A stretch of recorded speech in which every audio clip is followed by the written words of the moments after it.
ఇప్పుడే జీ5 app download చేయండి. చూడండి మీ ఫేవరెట్ టీవీ షోస్ ఎప్పుడైనా ఎక్కడైనా. రూప ఎక్కడికి వెళ్ళింది బావగారు? మూలికలు తేవడానికి అడవికి వెళ్ళింది బావగారు. రూప వెళ్ళిందా? వాస్తవానికి నేనే వెళ్లాల్సింది, కానీ ఆ మూలికలు వచ్చే లోపల ఇక్కడ నేను చేయాల్సిన తంతు కొంత ఉంది. అందుకే నేను వెళ్ళలేకపోయాను. కంగారు పడాల్సిన అవసరం లేదు బావగారు. మంచి కార్యానికి ఆ భగవంతుడి అండదండలు ఎప్పుడూ.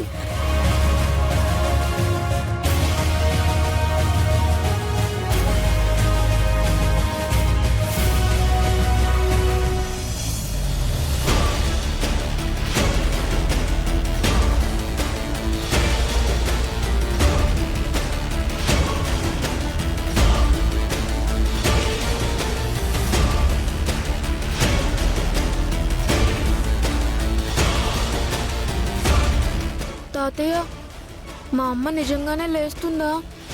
నాతో మాట్లాడుతుందా? రూప మమ్మీలాగా నాకు అన్నం తినిపిస్తుందా? అవును, అన్నీ చేస్తుంది. మీ అమ్మని స్పృహలోకి తీసుకొచ్చి నీకు అప్పగించే పూచి నాది. థ్యాంక్ యూ తాతయ్య.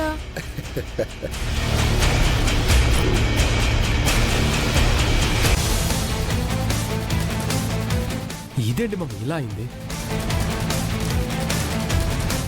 ఎలాగోలా ప్లాన్ చేసి డాక్టర్లు చేసే ట్రీట్మెంట్కి మన రివర్స్ ట్రీట్మెంట్లు యాడ్ చేసి మందారాన్ని లేపేయచ్చు అనుకుంటే, నాన్నొచ్చి మూలికలతో వైద్యం చేసి మందారాన్ని కోలుకునేలా చేస్తానని టెస్ట్ వేసి కూర్చున్నారు. అసలు నాన్నుండగా మన పప్పులు ఉడుకుతాయి మమ్మీ. ఆయన మీ నాన్న?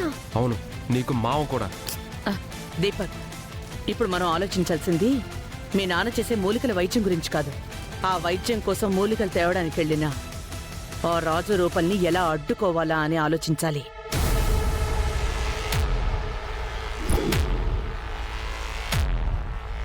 ఆ మూలికలు తీసుకొచ్చారు అంటే మందారం కోలుకోవడం ఖాయం.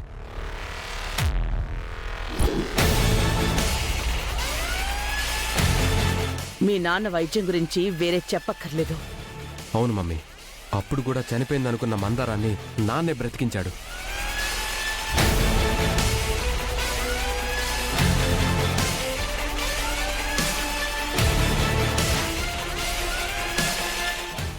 ఇప్పుడు మళ్ళీ నాన్న సీన్లోకి వచ్చాడు.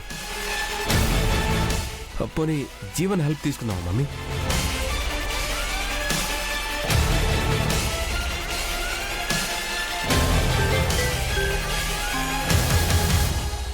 చెప్పు దీపక్.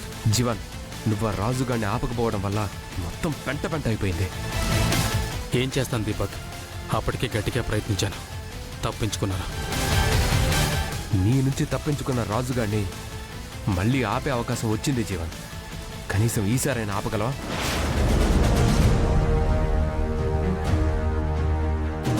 మళ్ళీ ఏం చేశాడు దీపక్? కోమాలో ఉన్న మందరాన్ని బాగు చేసే ఔషధాల కోసం సంజీవిని ఫారెస్ట్కి వెళ్లారు. ఆ ఔషధాలు తెస్తే మందరం 100% లేచి కూర్చుంటుంది. మందరం లేచిందంటే మన బండారం మొత్తం బయట పెడుతుంది. అదే గనక జరిగితే మన పరిస్థితి ఏంటో నీకు అర్థమయ్యే ఉంటుంది. మందారం లేవకూడదు దీపక్. మందారం లేవకూడదంటే రాజు రూపంలో ఔషధాలతో రాకూడదు. వాళ్ళ సంగతి నేను చూసుకుంటాను. జీ5 యాప్ డౌన్లోడ్ చేసి అన్ని ఎపిసోడ్స్ పూర్తి ఉచితంగా చూడండి.